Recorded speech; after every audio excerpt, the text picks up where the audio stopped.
Camille poussa doucement la porte, épuisée par une journée sans fin. L'air semblait figé, comme si la maison retenait son souffle. Dans la cuisine, Marc était assis, immobile, les yeux fixés sur la table. Une lettre blanche reposait devant lui. Camille sentit une tension glaciale lui traverser le dos. Elle dit d'une voix tremblante, « Eh gars Marc, qu'est-ce qu'il y a, yo ?» Il ne répondit pas. Ses mains tremblaient, et son regard vide la dévora de silence. Elle fit un pas, puis un autre, le cœur battant. La pièce semblait rétrécir. Elle saisit l'enveloppe, la reconnut immédiatement l'écriture d'Élise. Ses doigts se crispèrent. Le sol disparut sous ses pieds. Marc murmura, « Yoga, je suis désolé. » Mais le mot n'avait plus de sens. Tout ce qu'elle croyait vrai s'effondra d'un seul coup. Camille resta immobile, la lettre serrée contre elle. Le silence était si profond qu'elle pouvait entendre les battements de son cœur. Tout semblait étranger, les murs, les odeurs, la lumière. Chaque objet lui renvoyait une mémoire, déformée. Marc resta là, incapable de parler. Elle murmura, « Yoga, combien de temps ?» Oh, sa voix se perdit dans le vide. Il détourna les yeux, incapable d'affronter ce qu'il avait détruit. Une partie d'elle voulait hurler, une autre voulait disparaître. Le silence devint une mer glaciale où elle sombra sans résistance. Marc leva enfin les yeux, mais ce n'était plus le regard qu'elle connaissait. Il était distant, presque étranger. Camille sentit la colère monter, brûlante, point. « Wogué, tu aurais pu me le dire. » Yo, dit-elle d'une voix tremblante. Il répondit, « Wogo, je ne voulais pas te blesser. » Yo, les mots tombèrent comme du verre brisé. Elle rit nerveusement, un son qui ne ressemblait plus à elle. Tout ce qu'il disait semblait faux. Elle comprit qu'elle ne reconnaissait plus l'homme assis devant elle. Camille ouvrit lentement la lettre. Les mots d'Élise dansaient sous ses yeux. Chaque phrase était un coup. « Je ne voulais pas te blesser, mais je l'aime aussi. » Ses mains tremblaient. Elle murmura, « Ego, Élise, comment as-tu pu ?» Yo, les souvenirs défilèrent, les rires, les confidences, les promesses d'amitié. Chaque souvenir devenait un mensonge. Elle sentit sa gorge se serrer, son souffle s'écourter. Le papier glissa de ses doigts. Elle recula, comme frappée par une force invisible. Le sol semblait s'effondrer sous ses pieds. Marc tenta d'approcher, mais elle leva la main. « Oh, et ne me touche pas, » dit-elle d'une voix brisée. Son monde s'écroulait. Chaque respiration lui coûtait. Elle regarda autour d'elle, tout ce qu'elle avait construit n'était plus qu'un souvenir empoisonné. Elle comprit que rien ne serait plus jamais pareil. Le vide s'installa, lourd et infini. Camille se tenait devant la fenêtre, observant les lumières de la ville. Les souvenirs revenaient comme des éclats de verre. Marc riant au petit déjeuner, leur promenade sous la pluie, les soirs de complicité. Tout paraissait si vrai, si pur. Maintenant, chaque image lui brûlait la mémoire. Elle se demanda à quel moment il avait cessé de l'aimer. Peut-être qu'il n'avait jamais vraiment su ce que cela signifiait. Elle murmura, « Yogo, était-ce tout un mensonge ?» Le vent souffla contre la vitre, portant une réponse silencieuse. Le passé devint un fantôme, et l'amour une illusion cruelle. Elle revoyait les petits détails qu'elle avait ignorés. Les absences de Marc, les messages effacés, les sourires détournés. Tout était là, sous ses yeux, mais elle ne voulait pas croire. Camille se sentit stupide, naïve même. Elle se souvint de la fois où il rentra tard, sentant un parfum inconnu. Elle avait ri, disant « Ego, c'est nouveau, ça ?» Yo, il avait répondu en plaisantant. Maintenant, ce souvenir la poignardait. Elle comprit que la confiance l'avait rendue aveugle. La vérité était là depuis le début, dissimulée derrière des gestes tendres. Marc essaya encore de se justifier. « Oh, je ne sais pas pourquoi c'est arrivé. » Oh, dit-il d'une voix tremblante. Camille le regarda, glacial. « Oh, tu sais très bien pourquoi. » Il détourna les yeux, honteux. Ses mots tombaient sans poids, vidés de sens. Chaque phrase sonnait comme une trahison répétée. « Oh, j'étais perdu. » ajouta-t-il. Camille sentit une colère sourde monter en elle. « Oh, et moi, Marc, tu m'as laissé me noyer pendant que tu vivais ton mensonge. » Yo, il voulut répondre, mais il n'y avait plus rien à dire. Le silence acheva la conversation. Marc finit par avouer une partie de la vérité. Oh ouais, ce n'était pas prévu, Yo, dit-il. Camille sentit son cœur se serrer. Oh ouais, alors c'était quoi? Un accident? Yo, il resta muet, prisonnier de ses propres mensonges. Elle comprit qu'il ne disait pas tout. Il y avait autre chose, quelque chose de plus sombre. Elle dit « Oh wow, tu ne me racontes pas tout. » Yo, il fit un pas en arrière, comme pris au piège. Puis, sans un mot de plus, il quitta la pièce. Camille resta seule, entourée du vide. Ce silence en disait bien plus que ses aveux. La nuit tomba, et Camille resta assise sur le sol, la lettre toujours près d'elle. Les mots se répétaient dans sa tête comme une chanson maudite. Tout ce qu'elle avait construit s'effritait. Elle se sentit vide, étrangère à sa propre vie. Les heures passaient lentement, étouffées par le silence. Par la fenêtre, la pluie battait sans relâche. Elle murmura « Yogo, pourquoi moi ?» Mais aucune réponse ne vint. Le chagrin s'installa en elle, comme un hiver sans fin. Ce fut la première nuit où elle comprit qu'elle devait survivre seule. Camille s'assit face à Sophie, dans un petit café au coin de la rue. L'odeur du café chaud emplissait l'air, mais rien ne pouvait réchauffer le vide en elle. Sophie posa une main douce sur la sienne. « Ogé, tu n'es pas seule, dit-elle. » Ces mots lui firent monter les larmes aux yeux. Camille parla enfin, d'une voix cassée. « Oh, il m'a trahi, Sophie, et je ne sais plus qui croire. »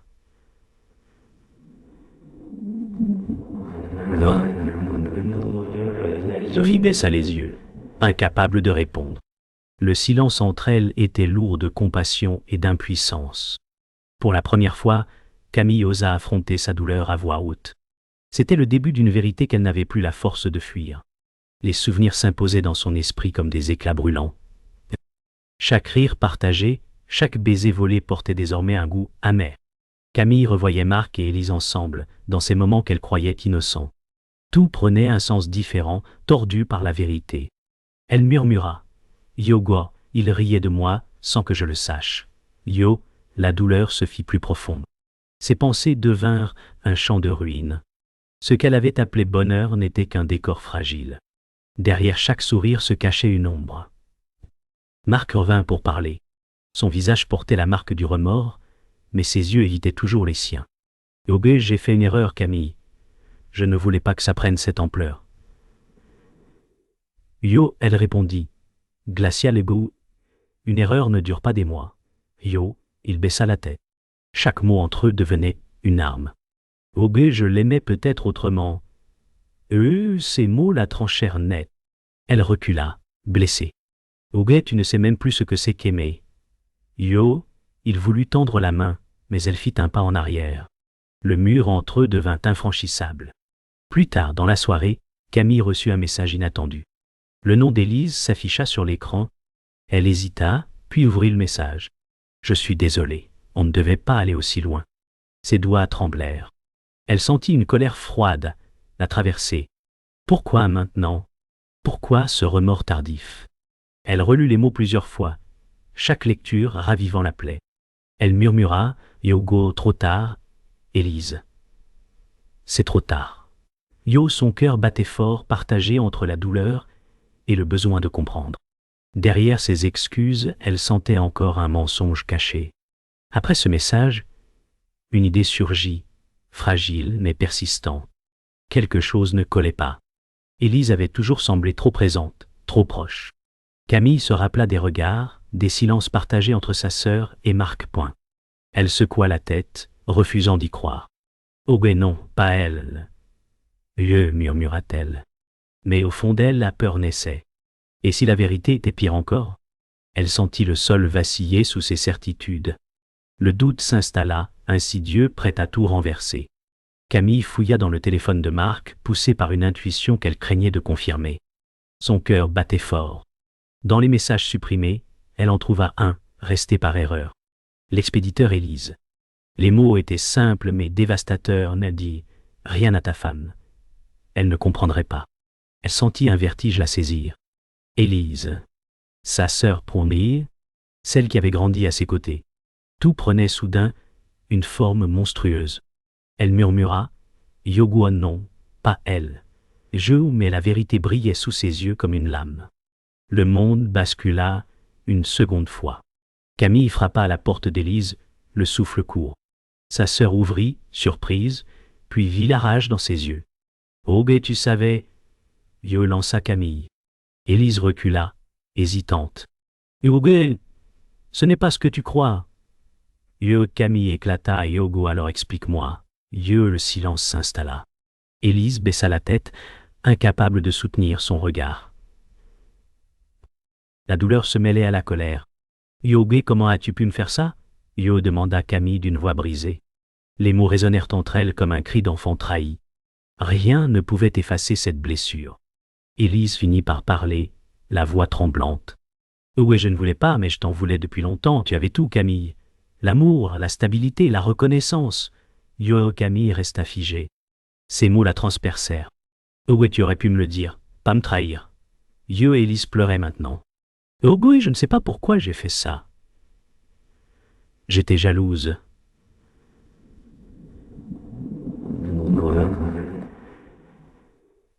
Camille sentit la douleur céder la place à une tristesse sans fond. Ce n'était pas seulement une trahison, c'était la fin de leur lien. Ogue, tu m'as volé ma vie, Élise, murmura-t-elle. Camille sentit le besoin d'entendre toute la vérité. Ogue, depuis quand? Demanda-t-elle. Élise ferma les yeux. Ogue, 2 ans. Le souffle de Camille se coupa. 2 ans de mensonges, de rires partagés, de repas de famille, tout souillé. Ogue. Et Marc, il savait ce que tu représentais pour moi? Élise hocha la tête, honteuse. Chaque mot ouvrait une nouvelle plaie. Camille recula lentement, comme frappée par la foudre. Elle ne voyait plus que des visages étrangers dans les souvenirs. La famille qu'elle croyait connaître n'existait plus. Camille quitta l'appartement d'Élise sans un mot. Le vent froid giflait son visage, mais elle ne sentait rien. Tout s'était effondré, son mariage, son amitié, sa famille. Elle marcha sans but, la tête vide. Chaque pas résonnait comme un adieu. Les lumières de la ville dansaient autour d'elle, mais elle ne voyait plus rien. Dans son cœur, il ne restait que des cendres. Elle murmura « Yogo, il ne me reste plus rien. » Pourtant, dans ce vide, une étrange lucidité naissait. Elle comprit que pour survivre, elle devrait tout laisser derrière elle. Camille passa la nuit sans dormir. Les visages de Marc et d'Élise tournaient dans sa tête comme des spectres. Le matin venu, elle se regarda dans le miroir. Son reflet semblait celui d'une autre femme. Elle n'avait plus peur. Elle décida d'affronter la vérité une bonne fois pour toutes. Assez de silence.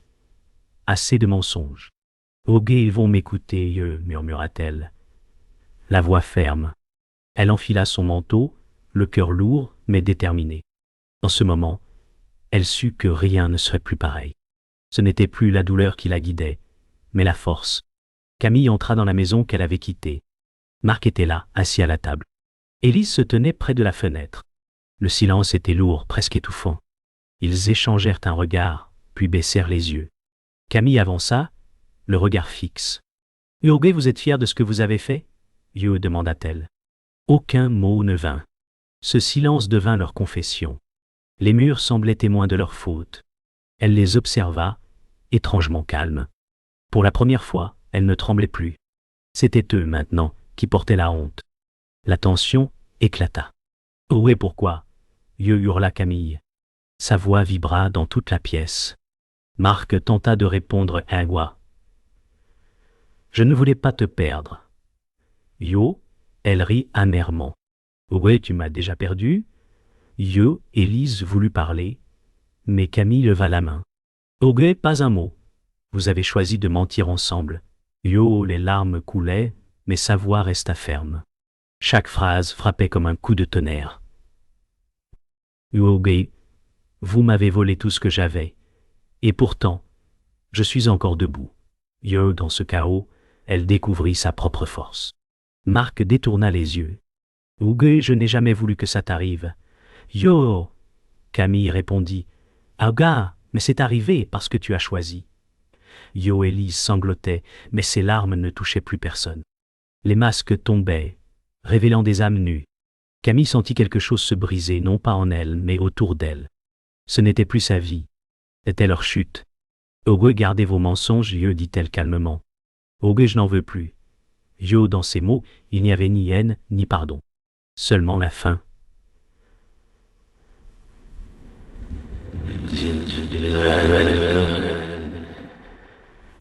Camille prit une grande inspiration. Le silence la traversa comme une délivrance. Elle regarda Marc une dernière fois. Ogue, tu n'auras plus jamais ce pouvoir sur moi. Yo, puis, vers Élise Serwa, tu as trahi ton sang. Yo, aucun cri, aucune larme. Elle prit son sac et se dirigea vers la porte. Chaque pas résonnait comme un adieu définitif. Quand elle franchit le seuil, un souffle léger caressa son visage. Ce n'était pas la fin de tout, mais le début d'autre chose. Elle laissa derrière elle le poids des trahisons et marcha vers la lumière. Camille ouvrit son armoire, le cœur serré. Chaque vêtement racontait une histoire, un souvenir d'une vie qui n'existait plus. Elle plia lentement ses affaires, sans se retourner. Ses mains tremblaient, mais son regard restait fixe. Elle murmura « Yogo, ce n'est qu'un départ. Pas une fuite. » Yo, dans le silence, elle prit la lettre d'Élise et la glissa au fond du sac. Ce papier était devenu le témoin d'un passé révolu.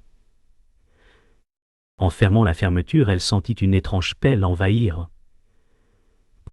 Elle ne fuyait plus. Elle reprenait ce qui lui appartenait, sa liberté. Le bruit de la porte résonna dans la maison vide. Camille resta immobile un instant sur le pas, observant les murs nus, les souvenirs accrochés à l'air. Tout semblait différent, plus froid. Elle posa la main sur le cadre de la porte, comme pour dire « Adieu ». « Ogue, merci pour ce que j'ai appris, Yo, murmura-t-elle. Ses pas sur le carrelage semblaient des battements de cœur lointains. Le vent souffla contre la façade, emportant les derniers échos. Poum poum. En franchissant le seuil, Camille sut que ce moment marquait la fin d'un cycle et le début d'un autre. En marchant dans la rue, Camille sentit chaque pas l'éloigner de ce qu'elle avait été. Les souvenirs défilaient comme des ombres derrière elle. Les rires, les promesses, les trahisons, tout se mêlait dans un silence apaisant. Elle s'arrêta un instant, leva les yeux vers le ciel gris. « Ogue, je ne veux plus me souvenir, Yo, dit-elle doucement. » Ce n'était pas une fuite de la douleur, mais un choix. Elle décida de laisser au passé le droit de s'éteindre. Son cœur battait plus fort, non plus pour ce qu'elle perdait, mais pour ce qu'elle retrouvait. Camille retrouva Sophie au coin d'un café. À sa vue, son amie ouvrit les bras sans un mot. L'étreinte fut longue, silencieuse, pleine de compréhension. Camille ferma les yeux, laissant les larmes couler librement. « Ogue, tu n'as rien perdu, Yo, murmura Sophie. Ogue, tu t'es retrouvé. Yo, ces mots résonnèrent profondément. Camille sentit pour la première fois que quelqu'un voyait sa douleur sans la juger. Elles restèrent ainsi, deux âmes suspendues dans le temps. Ce contact simple brisa le froid de l'hiver intérieur. C'était le premier geste d'un nouveau commencement. Camille monta dans le train, le regard perdu dans la brume qui enveloppait la gare. Les rails s'étendaient comme des lignes vers l'inconnu. Elle posa sa main contre la vitre froide. Chaque battement de roue semblait effacer un souvenir. « Ogue, j'ai tout perdu pour apprendre à me retrouver. » Yo, pensa-t-elle. Le paysage défilait lentement, mélange de gris et d'or pâle. Ce n'était pas un adieu, mais une renaissance. Dans ce silence en mouvement, elle sentit son cœur s'alléger. Pour la première fois, elle ne fuyait plus. Elle avançait. Le soleil filtrait à travers les rideaux de la petite chambre d'hôtel. Camille ouvrit les yeux lentement, sans sursaut, sans peur. Le silence n'était plus vide. Il était doux. Elle s'assit au bord du lit, respira profondément. Chaque inspiration lui rappelait qu'elle était encore là. « Ogue, j'ai survécu, Yo, pensa-t-elle. Elle toucha son cœur du bout des doigts. Il battait plus fort, plus libre. Ce n'était pas un retour en arrière, mais une naissance nouvelle. Ce matin-là, elle ne portait plus les chaînes du passé. Elle portait simplement son nom, et c'était suffisant. Camille se leva et s'approcha du miroir. Elle observa ses traits, marqués par la douleur, mais aussi par la force. Les cicatrices invisibles sur son visage racontaient une histoire qu'elle acceptait enfin. Elle toucha son reflet du bout des doigts, comme pour bénir cette femme nouvelle. « Ogue, tu n'es plus celle d'avant, Yo, murmura-t-elle. Et pour la première fois, elle sourit, non pas pour plaire, mais parce qu'elle croyait en elle. Le miroir ne reflétait plus la victime d'une trahison. Il montrait une âme qui avait choisi de vivre. Camille marcha sur la plage, les pieds nus dans le sable froid. Le vent salé caressait ses cheveux, mêlant liberté et mélancolie. Devant elle, l'horizon s'étendait, vaste et ouvert. Chaque vague semblait emporter un souvenir douloureux. Elle ferma les yeux, laissant la mer parler pour elle. « Miobé, je ne suis plus prisonnière. »« Yo » dit-elle doucement. Ce n'était pas une prière, mais une promesse. Le monde continuait, et elle aussi. Le bruit des vagues devint son battement de cœur. Dans ce murmure, elle trouva enfin la paix. Assise à une table près d'une fenêtre, Camille buvait un café chaud. Le parfum du pain frais emplissait l'air. Autour d'elle, les rires et murmures des inconnus formaient une mélodie familière. Elle sortit un carnet et écrivit quelques mots. « Je pardonne, mais je n'oublie pas. Je vis. » Elle sourit à cette phrase simple. Ce n'était pas une déclaration au monde, mais à elle-même. Elle leva la tête, croisa le regard d'un vieil homme qui lui rendit un sourire bienveillant. Ce moment ordinaire devint extraordinaire. La vie reprenait doucement. Sur une colline surplombant la mer, Camille se tenait debout, les bras ouverts. Le vent s'engouffrait dans son manteau, soulevant ses cheveux. Elle ferma les yeux et sentit la chaleur du soleil sur son visage. Chaque douleur, chaque trahison s'éloignait comme une ombre. Elle murmura, Yogo parfois. La seule façon d'avancer, c'est de tout laisser derrière. Yo, ces mots se perdirent dans le vent, portés vers l'horizon. Ce n'était pas la fin d'une histoire, mais le commencement d'une autre. Camille sourit. Elle était libre,